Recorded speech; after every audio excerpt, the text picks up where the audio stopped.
what there's a group of questions that dance around. You used the word noble, dance around. What was your favorite thing? What would you most like to do? What would you like to tell people? What's the thing that you discovered that you would like to pass on? All the things which twirl around this idea of legacy, which I already told you I have no interest whatsoever in. So, since I've already answered that, I will say my answer, though, to that question is, and it comes back to something I already said, that my life has been more interesting than I had anticipated.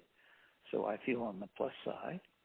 And if you ask me what I want, is I'd like to continue having an interesting life. And I define that by saying, well, yesterday was interesting, and today so far is interesting, and I hope tomorrow is interesting. And I think that's as intellectual as I am. And interesting does not mean happy. Interesting does not mean creative. Interesting does not mean sad. Interesting does not mean painful. It can be any of those things or all of those things. It's just that, was yesterday interesting? Yeah, it was interesting. Today so far has been pretty interesting. I finished up to the finishing touches, which will take 2 or 3 weeks, which I don't do much to it. It takes me X amount of time to do 95% of a sculpture, and then it takes the same amount of time to do the last 5%. And so I got to a point where I moved it from one table to another, and I can look at it now for the next few weeks and do a little teeny thing here and teeny thing there. And that'll take as much time as doing the sculpture up to then. So today I got to that point, so that was interesting. But sometimes it's interesting when 3 or 4 days ago, my sciatic nerve of my right side, all the way down my leg, it hurt, and my lower back around my butt hurt. And I thought, oh, fuck, I'm going to have this for the rest of my life. I was sort of limping, and I hated it, and it was painful. And I felt it would go away because I've had little back pains over, different times in my life, as everybody has had. And it slowly and then quite quickly got better, and it's absolutely fine now. And that was just 3 or 4 days ago. So, but it was interesting to me that I got it, and it was interesting to me that it got cured. So both parts of it were interesting. And I had a chance to look up all about the sciatic nerve and see how it's symmetrical and usually affects me symmetrically in both toes, both feet the toes on both of my feet. But this time it was not symmetrical. So that was a new pattern for my body. So I started looking into the physiognomy and the biology of that. And I learned a little bit more than I knew before about the sciatic nerve. So that was interesting. And somebody's asking me a question. Once they asked me a question about how to begin something, because somebody's writing my biography. So I thought that I would talk about nothing. I would talk about voids. I would talk about zero.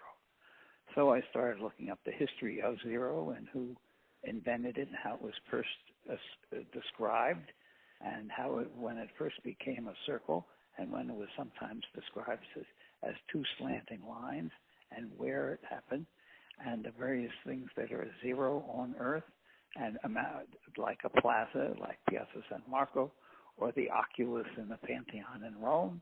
So I tried to look at the dimensions of the oculus and how big the church was, which is 172.7 feet, and that was interesting. I didn't realize it was that dimension, and of course that's the same height because it's a sphere, and that was interesting.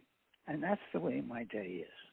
My day is touchstoning interesting things from nowhere that connect and sometimes don't connect, but that I remember. And everything I just said to you now, if I'm alive in 5 years, and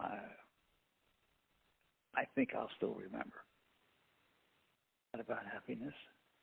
My life is not about success.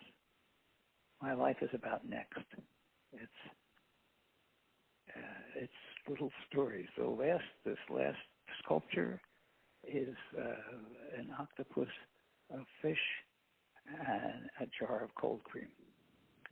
And there's a little story about it. And the one before was